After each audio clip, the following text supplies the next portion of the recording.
Hi guys, today we are starting to read The Secret of NIMH by Robert C. O'Brien, also called Mrs. Frisby and the Rats of NIMH. Chapter 1, The Sickness of Timothy Frisby. Mrs. Frisby, the head of a family of field mice, lived in an underground house in the vegetable garden of a farmer named Mr. Fitzgibbon. It was a winter house, such as some field mice move to when food becomes too scarce and the living too hard in the woods and pastures. In the soft earth of a bean, potato, black-eyed pea, and asparagus patch, there is plenty of food left over for mice after the human crop has been gathered. Mrs. Frisby and her family were especially lucky in the house itself. It was a slightly damaged cinder block, the hollow kind with two oval holes through it. It had somehow been abandoned in the garden during the summer and lay almost completely buried, with only a bit of one corner showing above ground, which is how Mrs. Frisby had discovered it. It lay on its side in such a way that the solid parts of the block formed a roof and a floor, both waterproof, and the hollows made two spacious rooms, lined with bits of leaves, grass, cloth, cotton fluff, feathers, and other soft things Mrs. Frisby and her children had collected. The house stayed dry, warm, and comfortable all winter. A tunnel to the surface earth of the garden, dug so that it was slightly larger than a mouse and slightly smaller than a cat's foreleg, provided access, air, and even a fair amount of light to the living room. The bedroom, formed by the second oval, was warm but dark even at midday. A short tunnel through the earth behind the block connected the two rooms. Although she was a widow, her husband had died only the preceding summer. Mrs. Frisby was able, through luck and hard work, to keep her family, there were 4 children, happy and well fed. January and February were the hardest months. The sharp, hard cold that began in December lasted until March, and by February the beans and black eyes had been picked over, well, with help from the birds. The asparagus roots were frozen into stone, and the potatoes had been thawed and refrozen so many times they had acquired a slimy texture and a rancid taste. Still, the Frisbys made the best of what there was, and one way or another they kept from being hungry. Then, one day at the very end of February, Mrs. Frisby's younger son, Timothy, fell sick. That day began with a dry, bright, icy morning. Mrs. Frisby woke up early, as she always did. She and her family slept close together in a bed of down, fluff, and bits of cloth they had gathered, warm as a ball of fur. She stood up carefully so as not to awaken the children, and walked quietly through the short tunnel to the living room. Here it was not so warm, but not really cold either. She could see from the light filtering down through the entrance tunnel that the sun was up and bright. She looked at the food in her pantry, a hollowed-out space lined with small stones in the earth behind the living room. There was plenty of food for breakfast, and lunch, and dinner too, for that matter. But still the sight depressed her, for it was the same tiresome fare they had been eating every day, every meal for the last month. She wished she knew where to find a bit of green lettuce, or a small egg, or a taste of cheese, or a corn muffin. There were eggs in plenty not far off in the hen house, but hens and hens' eggs are too big for a field mouse to cope with. And besides, between the garden and the hen house, there was a wide sward of shrubs and grass, some of it grown up quite tall. Cat territory. She climbed up the tunnel, emerging whiskers first, and looked around warily. The air was sharp, and there was a white frost thick on the ground and on the dead leaves at the edge of the wood across the garden patch. Mrs. Frisby set off over the gently furrowed earth, and when she reached the fence, she turned right, skirting the border of the forest, searching with her bright, round eyes for a bit of carrot, a frozen parsnip, or something green. But there was nothing green at that time of year but the needles on the pine trees and the leaves on the holly, neither of which a mouse, or any animal for that matter, can eat. And then, straight in front of her, she did see something green. She had reached the far corner of the garden, and there at the edge of the woods where it met the fence was a stump. In the stump there was a hole, and out of the hole protruded something that looked like a leaf, but was not. Mrs. Frisby had no trouble at all going through the cattle wire fence, but she approached the hole cautiously. If the stump was hollow, as it seemed to be, there was no telling who or what might be living in it. A foot or so from the hole, she stopped, stood still, and watched and listened. She could hear no sound, but from there she could see what the green was. It was, in fact, a yellowish-brownish green, a bit of corn shuck. But what was a corn shuck doing there? The cornfield was in a different part of the farm altogether, away beyond the pasture. Mrs. Frisbee hopped closer, and then, carefully, crept up the side of the stump and peered inside.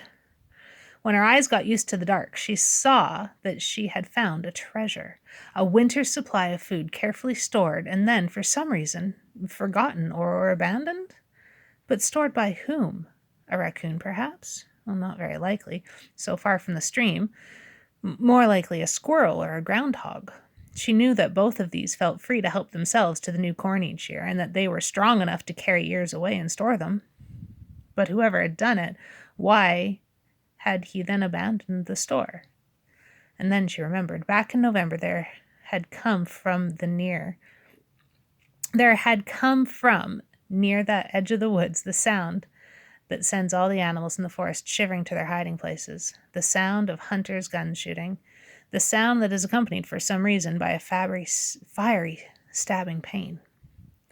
And then he never needs his stored food again. Still, since Mrs. Frisbee did not even know what kind of animal it had been, much less his name, she could not shed many tears over him. And food was food. It was not the green lettuce she had longed for, but she and her children were extremely fond of corn, and there were 8 large ears in the stump, a noble supply for a mouse family. Down under the corn she could also see a pile of fresh peanuts from still another part of the farm. Some hickory nuts, a stack of dried, sweet-smelling mushrooms. With her 4 paws and sharp teeth, she pulled off a part of the husk from the top ear of the corn and folded it double to serve as a crude carrying bag. Then she pulled loose as many of the yellow kernels as she could easily lift, and putting them inside the shuck bag, she hopped off briskly for home. She would come back for more after breakfast and bring the children to help. She backed down the tunnel to her entrance to her house, tail first, pulling the corn after her and calling cheerfully as she went, "Children, wake up! See what I have for breakfast! A surprise!" They came hurrying out, rubbing their eyes in excitement, for any kind of surprise in food was a rare and festive thing in the cold dead of winter. Teresa, the oldest, came first. Crowding close behind her was Martin, the biggest, a strong, quick mouse, dark-haired and handsome like his poor father. Then came Cynthia, the youngest, a slim, pretty girl mouse, light-haired and, in fact, a little light-headed as well, and over-fond of dancing. "Where is it?" she said. "What is it? Where's the surprise?" "Where is Timothy?" asked Mrs. Frisbee. "Mother," said Teresa, concerned, "he says he's sick and can't get up." "Nonsense, Martin. Tell your brother to go get out of bed at once or he'll get no breakfast." Martin ran to the bedroom obediently, but came back in a moment alone. "He says he feels too sick and he doesn't want any breakfast, even a surprise. I felt his forehead, and it's burning hot." "Oh, dear," said Mrs. Frisbee, "that sounds as if he really is sick." Timothy had on occasion been known to think he was sick when he really was not.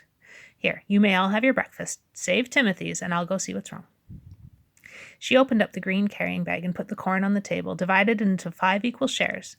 The dining table was a smooth piece of lath supported on both ends by stones. "Corn!" shouted Martin. "Oh, Mother, wherever did you get it?" "Eat up," said Mrs. Frisbee, "and a little later I'll show you, because there's a lot more where this came from."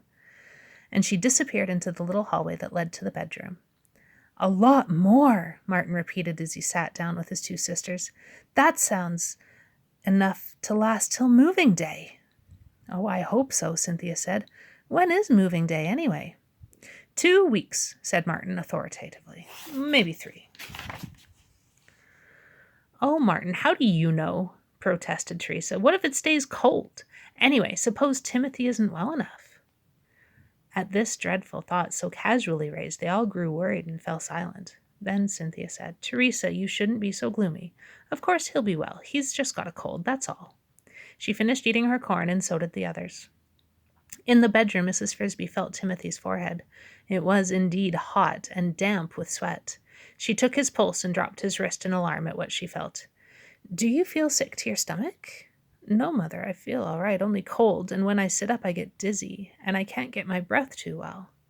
Mrs. Frisbee peered anxiously at his face, and would have looked at his tongue, but in the dark room she could see no more than the dim outline of his head. He was the thinnest of her children, and he had a dark complexion like his father and brother. He was narrow of face, his eyes were unusually large and bright, and shone with the intensity of his thoughts when he spoke. He was, Mrs. Frisbee knew, the smartest and most thoughtful of her children, though she would never have admitted this out loud. But he was also the frailest, and when colds or flus or viruses or infections came round, he was the first to catch them and the slowest to recover. He was also, perhaps as a result, something of a hypochondriac. But there was no doubt he was really sick this time. His head felt as if he had a high fever, and his pulse was very fast. Oh, poor Timothy, lie back down and keep covered. She spread over him some of the bits of cloth they used as blankets. After a while, we'll fix you a pallet in the living room so you can lie out where it's light. I found a fine supply of corn this morning, more than we can eat for the rest of the winter. Would you like some? No, thank you. I'm not hungry. Not now. He closed his eyes, and in a few minutes he went to sleep. But it was a restless sleep in which he was tossed and moaned continually. In mid-morning, Mrs. Frisbee, Martin, and Cynthia set off for the stump to carry home some more of the corn and some peanuts and mushrooms. The hickory nuts they would leave, for they were too hard for a mouse-jaw to crack and too tedious to gnaw through. They left Teresa home to look after Timothy, whom they had wrapped up and helped into a temporary sick bed in the living room. When they returned at lunchtime carrying heavy loads of food, they found her near tears from worry. Timothy was much worse. His eyes looked wild and strange from the fever. He trembled continually, and each breath he took sounded like a gasp for life. Oh, Mother, I'm so glad you're back. He's been having nightmares and shouting about monsters and cats, and when I talk to him, he doesn't hear me at all. Not only was Timothy not hearing with his ears, his eyes, though wide open, were not seeing, or if they were, he was not recognizing what they saw. When his mother tried to talk to him, to hold his hand, to ask how he felt, he stared past her as if she didn't exist. Then he gave out a long, low moan and seemed to be trying to say something, but the words would not form properly and made no sense at all. The other children stared in frightened silence. Finally, Martin asked, Mother, what is it? What's wrong with him? He is terribly ill. His fever is so high he has become delirious. There's nothing for it. I will have to go and see Mr. Ages. Timothy must have medicine.